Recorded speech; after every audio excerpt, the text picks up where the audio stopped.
East of Los Angeles, a calm holiday weekend is shattered by a devastating explosion. A neighborhood is destroyed.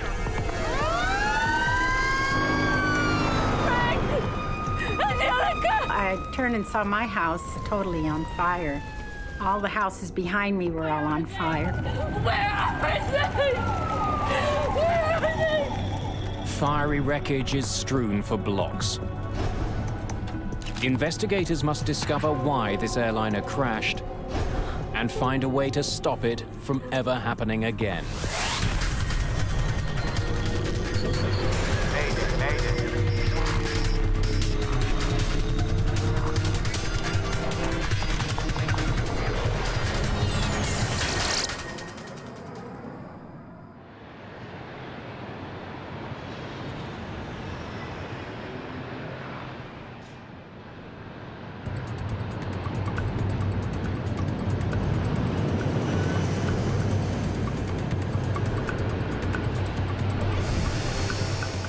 Los Angeles International Airport, LAX, is one of the busiest in the world. It's used by 40 million passengers each year. More than 1,500 planes take off and land every day.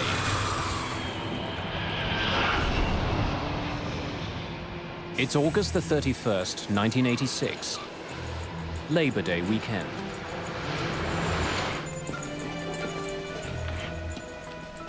Today, a junior air traffic controller, Walter White, will be handling some of that traffic. Let's go. That was the big one. White isn't yet a fully fledged controller. He has to put in more time before he gets his final certification. Hey, Carl, how's it going? Hey, slow, slow, slow.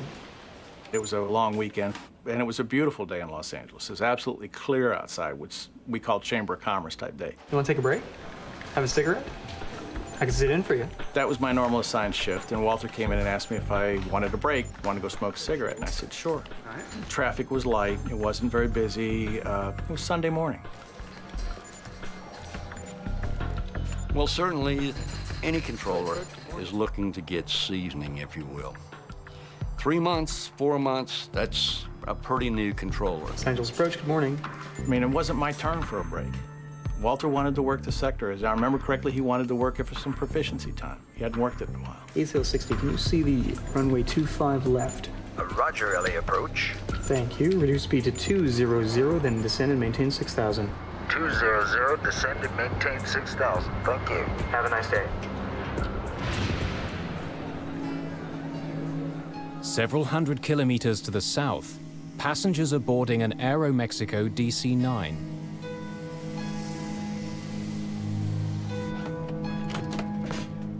Dr. Donald Wong and his sons are returning from a highly successful fishing trip. Jason, I think we should put it up in the kitchen. They caught an enormous sailfish, Your mom would love it. which they plan to display at home. Labor Day weekend was the last weekend before school was to start. Donald decided that it would be fun to take the boys fishing down in Mexico, to go deep sea fishing, which he'd only done one other time in his life. This would be a father-son bonding weekend. And it was also the first time that they had traveled without me.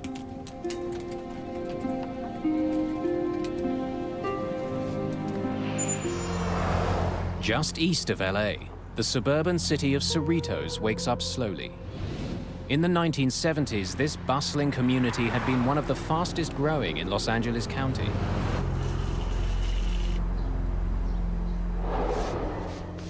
My husband had been working out of town all week, and he was coming home for the weekend. And that Sunday morning, I decided, let's just stay home, not go to church. I'm gonna go out and get your favorite things for a good breakfast. Javier, go and take a shower. And I left to go to the grocery store. In the home was Alex. He was 14. His twin sister, Angelica. She was asleep. He was asleep still. And Javier, that was my 16-year-old, and my husband.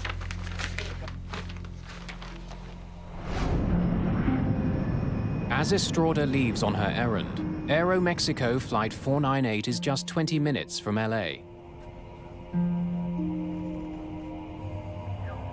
Captain Antonio Valdez-Prom is acting as co-pilot as they approach the city. First Officer Jose Valencia is piloting this leg of their journey. Ready when you are, Cap.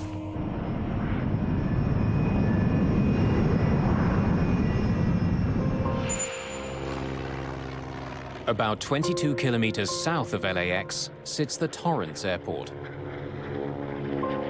Operating in the mammoth shadow of LAX, Torrance serves private planes and amateur pilots. It's one of several small airports that operate near LA, a region that has over 6,000 weekend flyers. Fuel set.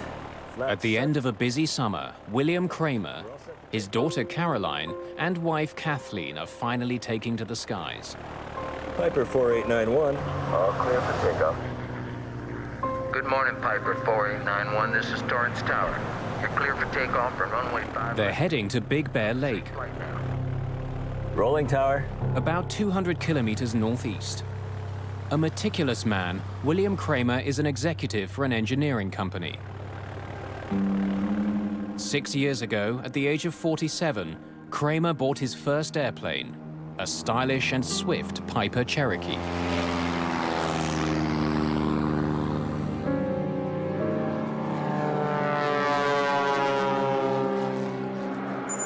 Wings West 5225, Los Angeles approach, depart Sealed Beach, heading 320. Expect a visual approach, runway 25 left. Report airport in sight. Thanks. Walter White's job as arrivals controller is to make sure incoming planes keep well clear of each other. He's directing them to land on one of two runways. Aerial approach, runway 25 left. Thank you. Southeast of LAX, the crew of Aeromexico Flight 498 is still a few minutes from their first contact with Walter White. But in the skies above Los Angeles, a deadly series of events is about to unfold. Dozens of people who have never met will be bound together forever in a tragedy that will affect everyone who flies. Airspeed.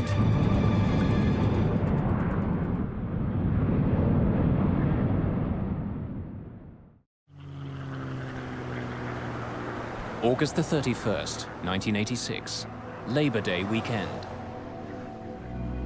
All clear for takeoff, Torrance. Just south of Los Angeles, William Kramer and his family are finally on their way for a long-awaited holiday. Okay. Just an hour to go, we're in Big Bear Lake.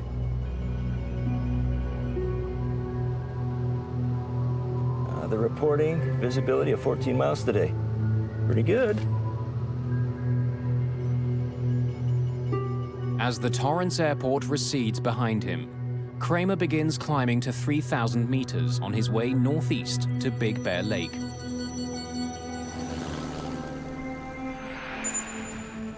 Several kilometers away, a half-full DC-9 from Mexico is approaching Los Angeles International Airport.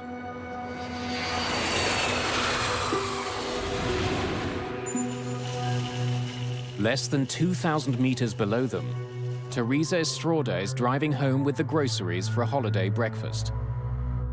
Her husband and 3 children are waiting just a few blocks away.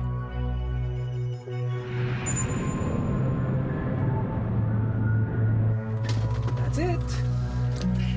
Holiday's over.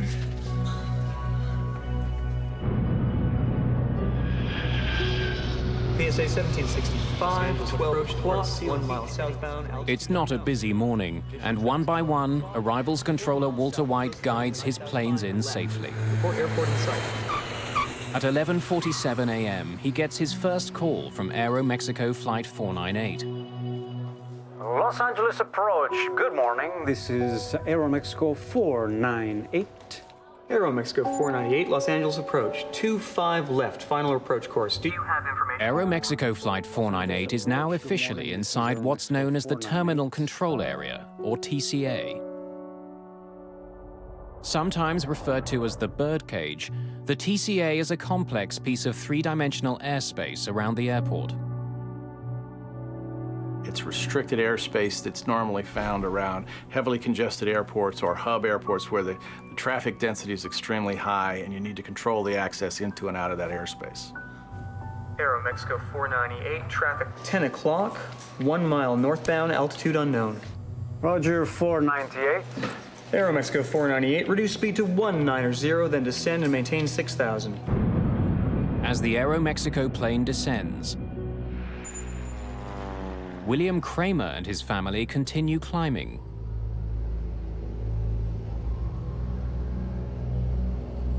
I hope it's like this when we get to Big Bear. We should be able to see the ocean by now. Hon, take a look at the map and look around the 4-5 and see if you can see any kind of landmarks that we can use. Oh, what am I looking for? This is Aeromexico. Walter White is keeping his eye on the Aeromexico jet when his attention is abruptly drawn to another plane that's just appeared on his radar. It's not one he's expecting. One approach, 66 Romeo is on a flight from Fullerton. Cruising altitude is 4,500. We'd like following. The pilot of a small Grumman Tiger asks White to help guide him through the crowded terminal control area. Pilots are supposed to contact LAX approach before they enter the controlled airspace. This pilot could be in the path of incoming traffic. But before White can deal with the private plane, he gets a call from the Aeromexico DC-9. What speed do you want? We're reducing to 290. No, to 190. Okay, you can hold what you have, sir. White decides to give the Aeromexico jet the runway closest to their gate. Change in plan, sir. Stand by. Roger, 498. With the DC-9 on hold, White turns to the intruder. Grumman 66 Romeo, squawk 4524. Remain clear of the TCA. White tells the pilot of the Grumman to use a unique radio channel. But he seems confused. 4, 5. What were the other two numbers? 4524. Grumman 66 Romeo, are you at 4,500 now? Negative. We're at 3,400 and climbing. Okay, you are right in the middle of the TCA, sir.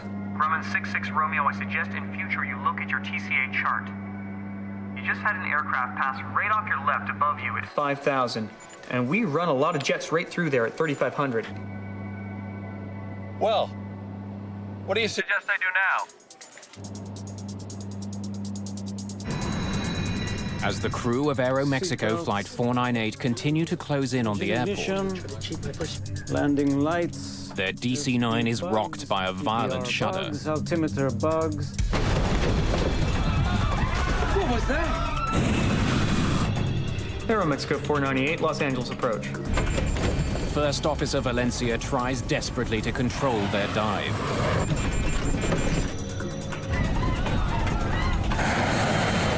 Aeromexico 498. Los Angeles approach. This can't be.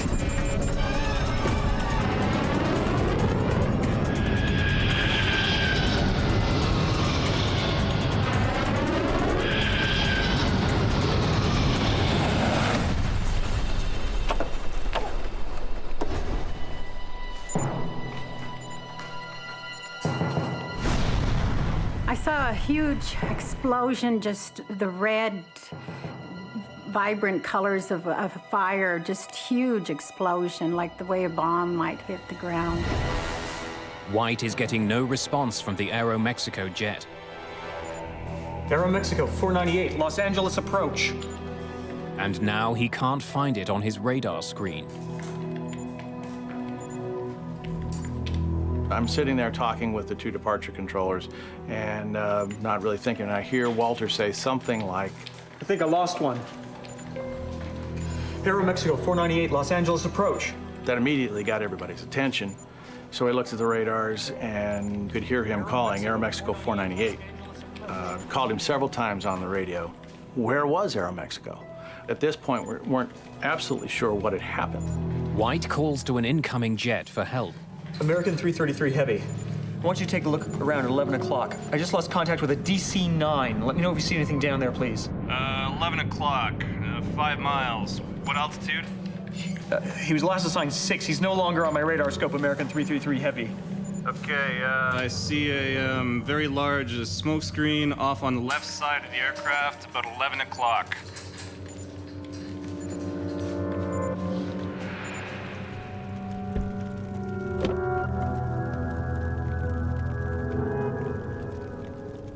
I went down the street to go to my house, and I saw a woman's head. Her body had been cut in a diagonal, and she was just laying there. There was nothing but debris and fires sporadically all over the place, and I could see fire in the whole neighborhood.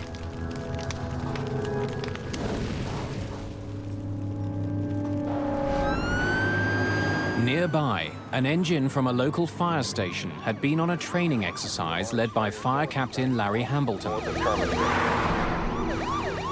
of a sudden, one of the firemen tapped me on the shoulder and said, "There's a big column of smoke, off to our left."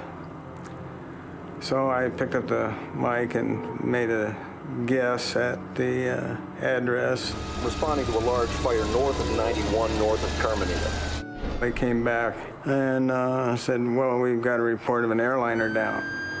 So I upgraded the response to basically triple what I initially asked for. I'm calling for a third alarm and 2 air squads east of 183 in Terminator.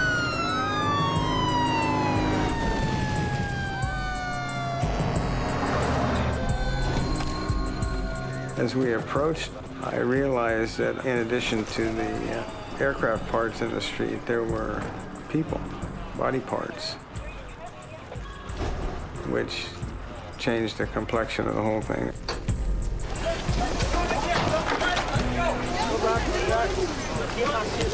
Derek, get in here. Set up a perimeter.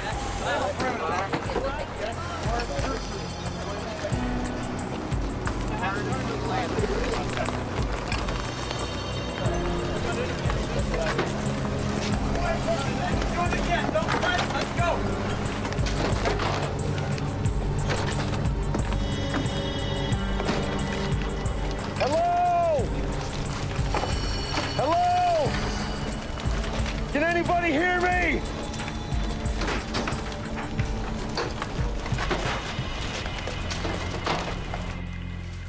At Los Angeles approach, Walter White, deeply shaken by the crash, is relieved of duty. I remember watching Walter get up and walk out of the room by himself.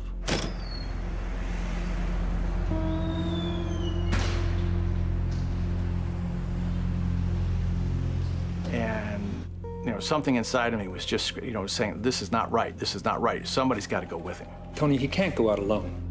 I could have been sitting there just as easy as him. And I don't know if I'd have done anything different than he did.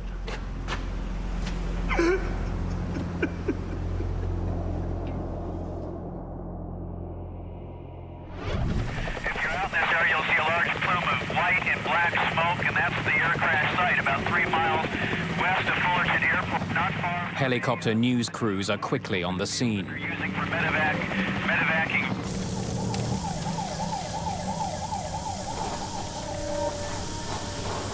There was a lot of fire in front of me, and my house was just totally on fire. Frank! Angelica! Javier! Angelica! And I saw my neighbor. Where are they? I said to her, "Rose, where's my family? What happened?" And she goes, "Oh, honey, your family's in here. They're over here. We're looking for you." And within myself, all I could do was thank God that they were safe and sound.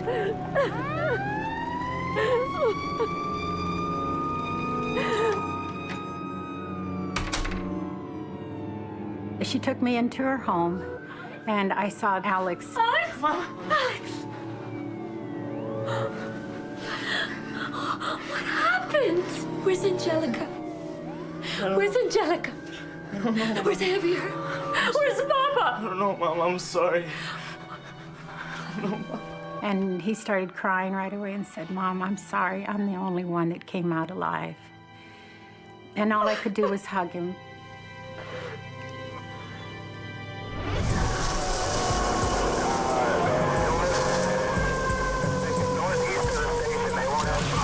Pieces of fuselage have torn through nearby homes, setting them on fire. The tail section of the jet has been catapulted more than a block from the crash site.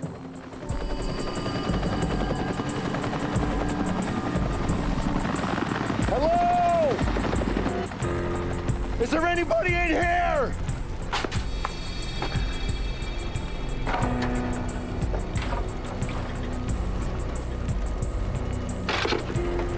As I surveyed the houses and the crash site around me, it was a very surreal experience to stand right there for probably 4 or 5 minutes before anybody else showed up and not see another living soul.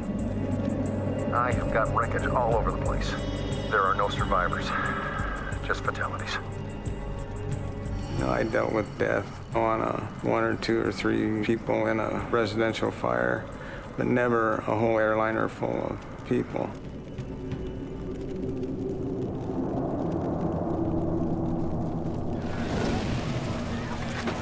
Let's go to work, guys.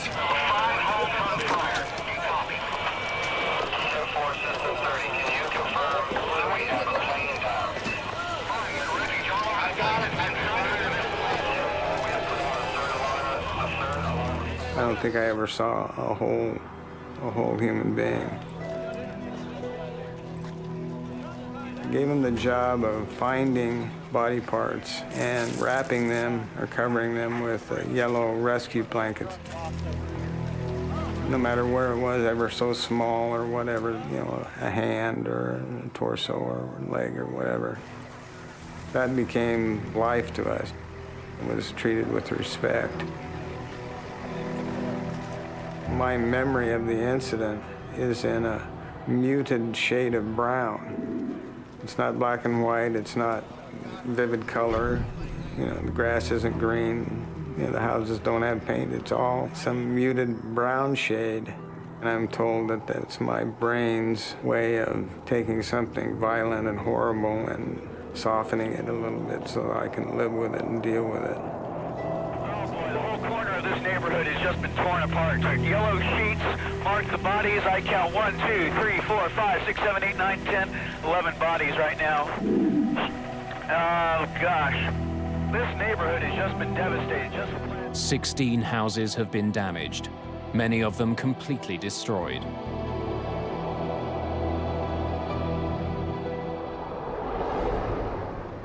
At Los Angeles International Airport, Mary Wong is waiting for her husband and 2 young sons.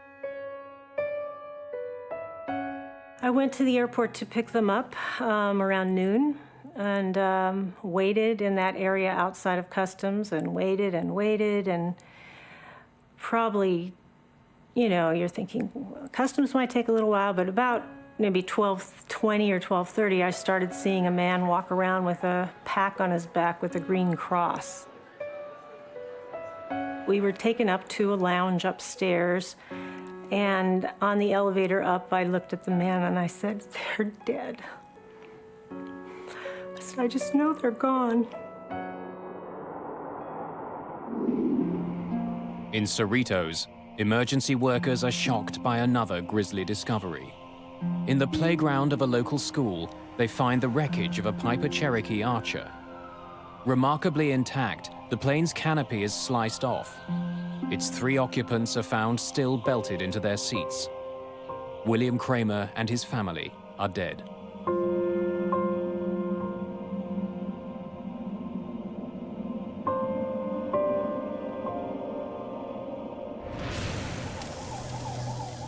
All the passengers and crew on Aeromexico Flight 498 are also dead.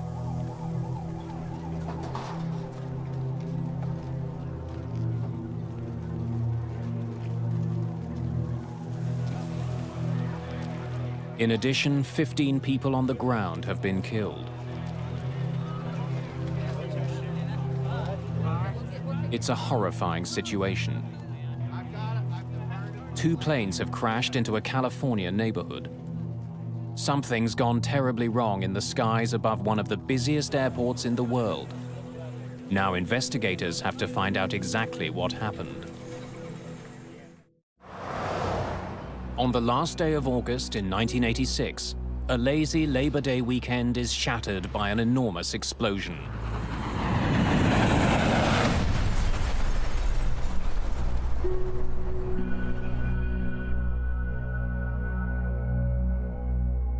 Two planes crash in LA County, destroying several houses.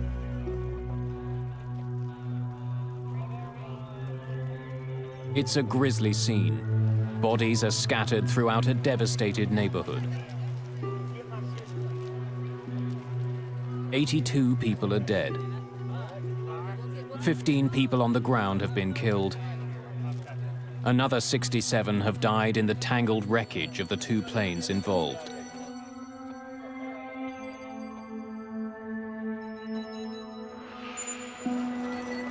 Investigators from the National Transportation Safety Board arrive that night. They include experts in human performance, flight systems, and air traffic control.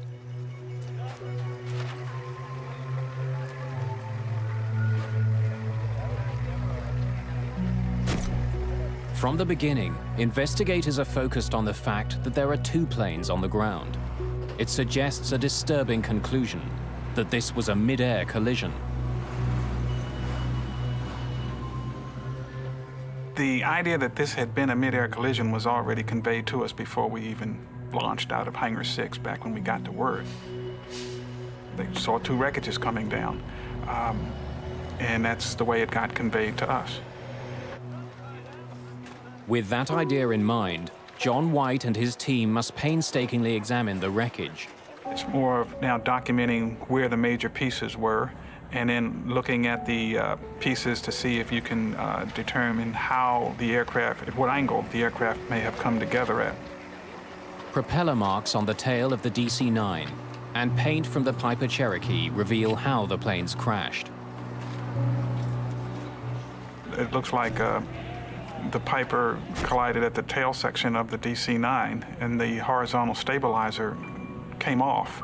And once that happened, you could no longer control the pitch of the DC-9. The descending DC-9 and the climbing Cherokee met at a 90-degree angle. Their combined speed was 450 kilometers an hour. The impact tore off the airliner's tail section. Discovering how the planes collided is the first step. The more important question to be answered is why. To piece together the tragedy, investigators examine the DC-9's flight data recorder. It helps them pinpoint the exact location and altitude of Aeromexico Flight 498. The DC-9 was inside the terminal control area, the controlled airspace of the Los Angeles airport. It was right where it was supposed to be. But the Kramer's Cherokee was also inside the TCA. With all of the jets taking off and landing at LAX, private planes must first get permission to enter this area. Piper 4891, all clear for takeoff, Torrance. William Kramer was a newcomer to Los Angeles, but investigators learned that he was well aware of the limits imposed by the TCA. He knew that it was restricted airspace. And in the cockpit of Kramer's Cherokee, the confirmation. Investigators find a map of the Los Angeles terminal control area. Investigators make another puzzling discovery. They learn that the Kramer's proposed flight plan took them from Torrance to Long Beach, then up to Ontario, and finally to Big Bear Lake, at a cruising altitude of 3,000 meters. That plan keeps him well out of the TCA. The fact of the matter is that the Cherokee flew into the TCA and hit the DC-9 in restricted airspace without a clearance. So how had Kramer flown into danger? And why hadn't he let anyone know? On the ground in Cerritos, one possible answer emerges. Heart disease runs in Kramer's family, and the initial autopsy results show a major blockage.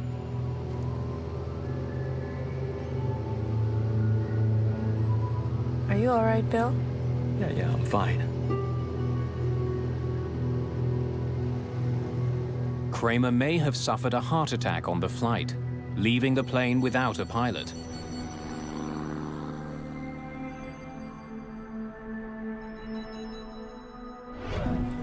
Samples of William Kramer's heart tissue are sent to the Armed Forces Institute of Pathology for testing. If he suffered a heart attack, it might explain why he didn't call in to LA approach. It's totally possible that he could have had the heart attack, fell back, pulled the airplane up, and that's why he didn't try and avoid the DC-9. But no matter why Kramer was flying in restricted airspace, Air Traffic Controller Walter White should have been able to see him. Kramer's plane should have appeared on White's radar. Before being questioned by investigators, White reviews the radio calls from that morning. He needs to be sure of what he said and what he saw. Richard Wentworth was one of the investigators who talked to White. At any time, did you see the Piper Cherokee on your scope? No. No, sir. The Piper's target was not displayed. It is my belief that it was not on my radar scope. He was positive that the aircraft was not there for him to see. NTSB investigators aren't satisfied with White's memory. While the radar data is being analyzed, news arrives from the Armed Forces Institute of Pathology about William Kramer's heart. Are you all right, Bill? Results from a detailed study of his body show that while he had advanced heart disease, William Kramer was not fighting a heart attack before the collision.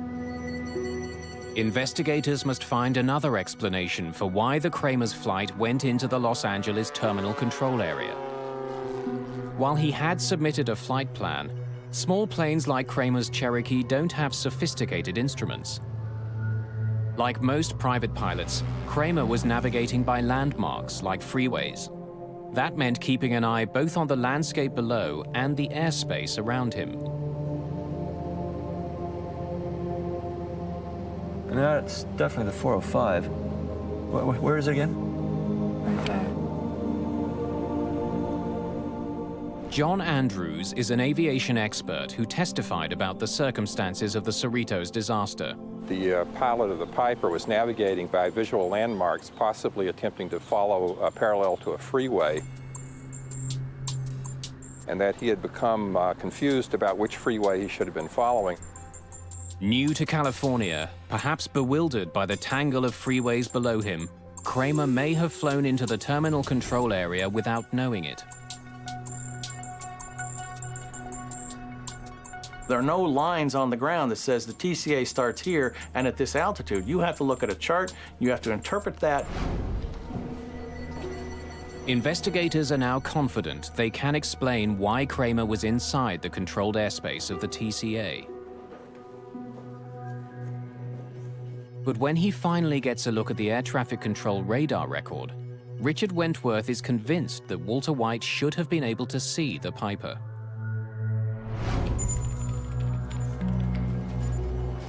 We were able to determine that the aircraft that collided with Aeromexico was there to be seen. So why hadn't White reacted to the Kramer's plane if it was on his radar?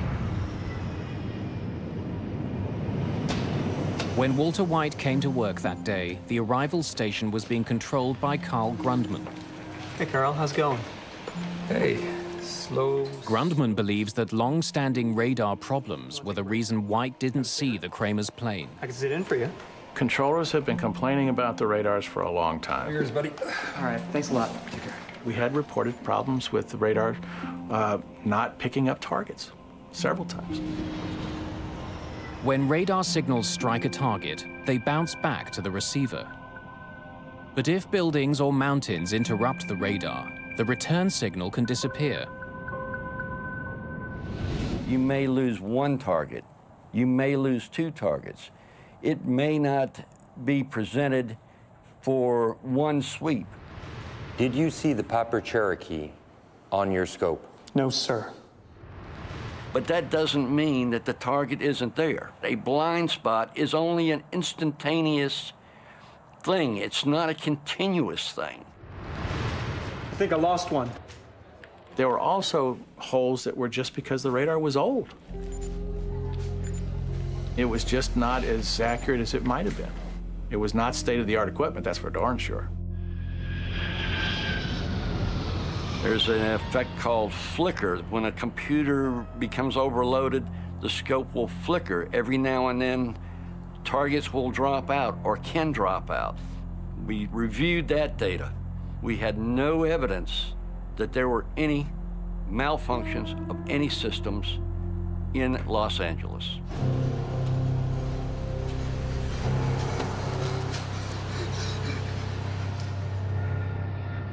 There is another possible explanation.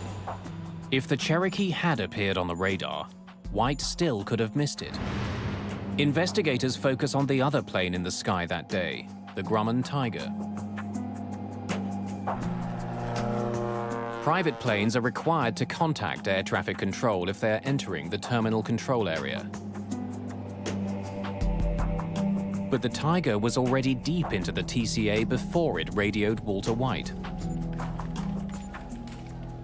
One approach, 66 Romeo is on a flight from Fullerton. Cruising altitude is 4,500. We'd like following. Grumman 66 Romeo, are you at 4,500 now? Negative. We're at 3,400 and climbing. Okay, you are right in the middle of the TCA, sir. There was an aircraft that was east of the airport, which he became involved in.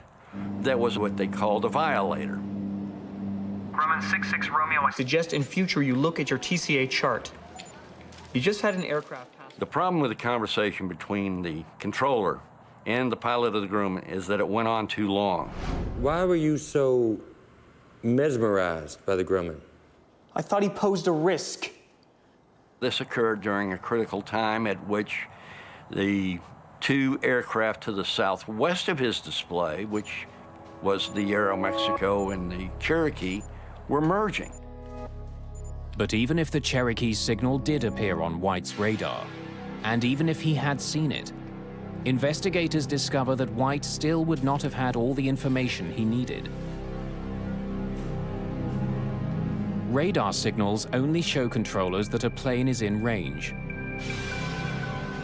Transponders on planes can broadcast other information, including height and speed.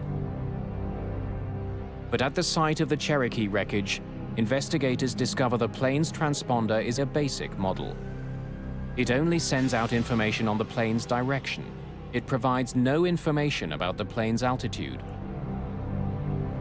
So these controllers were pretty much used to seeing a little triangle which represented a VFR aircraft with no altitude readout, traversing all over the place. And unless they learned firsthand from the pilot, they had an expectation that the aircraft would not intrude into that airspace. Grumman 66 Romeo, squawk 4524. Investigators believe that Remain White's clear via divided TCA. attention, perhaps made worse by an older radar system, explains why air traffic control never warned the DC-9 of the danger posed by Kramer's Cherokee. Any landmarks that we might be able to use as a visual. But there's another mystery that hasn't been solved. Studying the radar records from the day, NTSB investigators are startled by what they find. Neither the crew of the DC-9 nor the pilot of the smaller Cherokee took any evasive action before the crash. Both pilots appear completely unaware of each other. Definitely the 405. Why hadn't the pilots of either airplane reacted? Visibility was over 20 kilometers. How could two planes collide in the clear blue sky? To try to get a better sense of what was happening inside the Aeromexico cockpit, investigators listened to the airplane's cockpit voice recorder. Los Angeles approach, this is Aeromexico 4. The flight crew had put Walter White on their overhead speakers. The microphone for the cockpit voice recorder was right beside the speakers. Depart Seal Beach, heading 320. Much of what the pilot said was drowned out by White's voice. Reduce speed to 200, then descend and maintain 6,000. Altimeter bugs. The radar information paints a puzzling picture.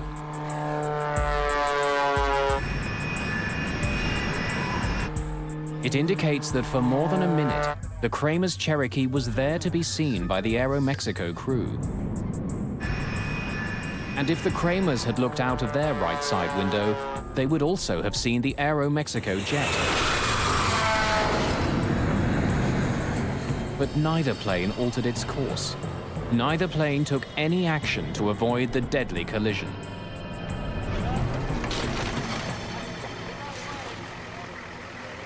Investigators believe that if William Kramer was indeed lost and using the freeways as a guide, he might never have seen the approaching DC-9. The window he would have been looking out of was the pilot's window, but the DC-9 was coming from the other direction. A visual landmark that I can... This would have been a very unfortunate situation because the DC-9 was approaching from the far right side and in fact could only be seen out the passenger's window, which was on the right side of the aircraft. For the crew of the DC-9, the very size of the much smaller Cherokee could have prevented them from seeing the plane before it was too late. In some cases, when the small aircraft is closing very rapidly, by the time the aircraft becomes large enough for you to easily see it, it's almost too late to avoid the collision. The FAA generally has taken a sort of as a rule of thumb that you need about 12 seconds in order to see an aircraft, decide that it's a threat, and then execute an avoidance maneuver. In the case of the collision at Cerritos, by the time the aircraft became large enough to see, you were down very close to that 12-second limit. In case after case of mid-air collisions, we find out that the aircraft gave no indication that they saw each other until the time they actually collided. The design of the cockpit windshield may also have contributed to the disaster. Hey, Maria. It's possible that during part of the approach, at least for one of the pilots, the aircraft was actually behind the center post, and unless the pilot moved his head back and forth to clear that airspace, unless he had a reason to do that, it's possible the aircraft was obscured during part of the time in which he might have had a chance of seeing the other aircraft. Ignition. The disaster over Cerritos revealed several tragic weaknesses in the air traffic control system. One of the most glaring was that pilots could not be relied on to see and avoid each other. They'd need new technology to keep a mid-air collision from happening again.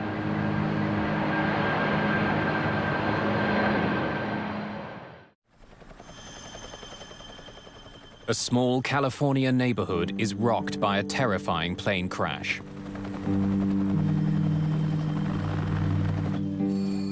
82 people are killed when a private plane slams into a large passenger jet.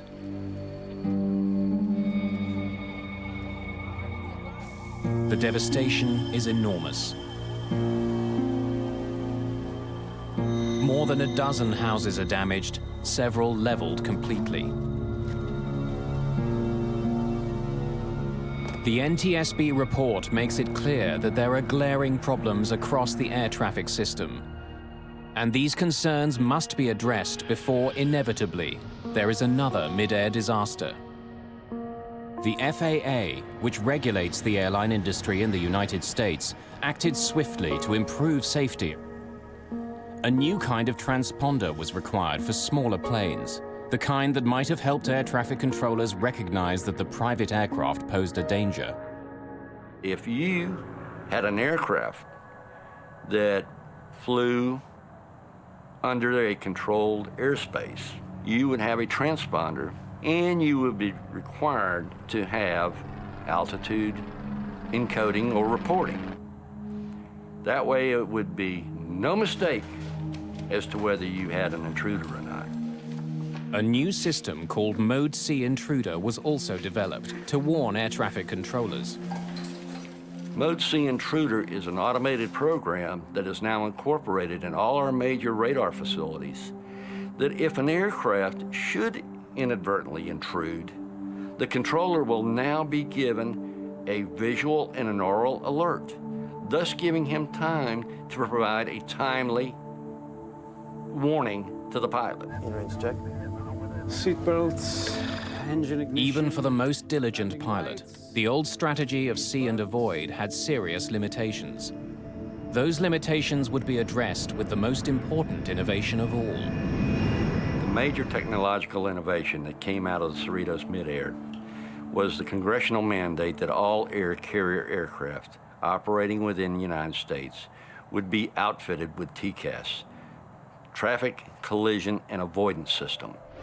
John Andrews worked on the team that developed TCAS. The TCAS collision avoidance system, which was under development, quite possibly could have prevented this accident. TCAS gives the pilot a traffic advisory at 45 seconds before the potential collision. Hey, Maria. Everything okay back there? And then at approximately 25 seconds or so before the potential collision, a resolution advisory is given to actually tell the pilots to climb or descend to avoid the altitude of the other aircraft. See.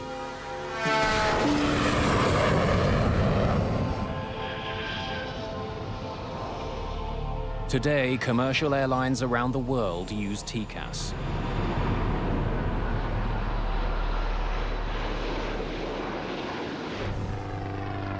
The pilot of the Grumman Tiger, the so-called third pilot whose actions may have played a part in the crash, was eventually charged for flying into controlled airspace in a careless and reckless manner.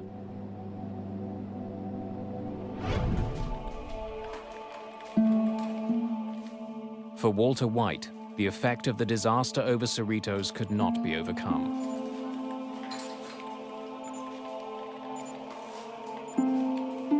Walter came back to the TRACON, and I think it was probably a month or so later.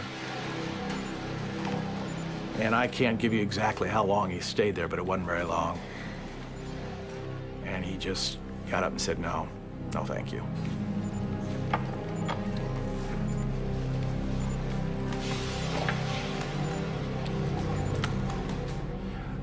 And as far as I know, he didn't talk to airplanes again.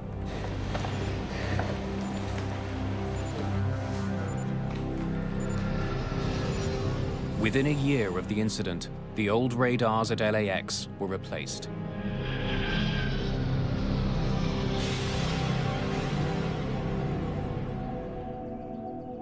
In Cerritos, a memorial garden now marks the day of the disaster. Mary Wong has since remarried, but the pain of returning home that day will never go away. There's nobody here. The house is empty.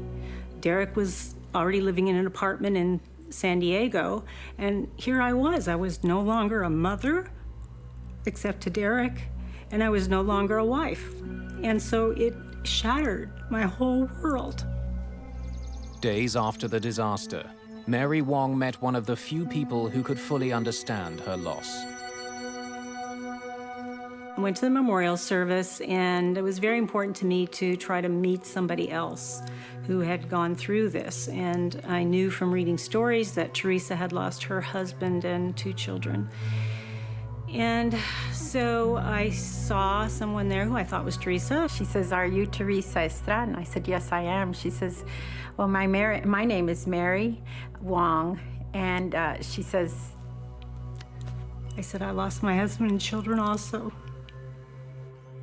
I just wanted to grab her and hug her because she was feeling what I was feeling. So we had an immediate connection, and we've maintained our friendship over these 20 years. Everyone who flies today has been affected by the mid-air collision over Cerritos. The disaster led to historic improvements in aviation safety. Since the full adoption of the TCAS system, there has not been another mid-air collision in the United States.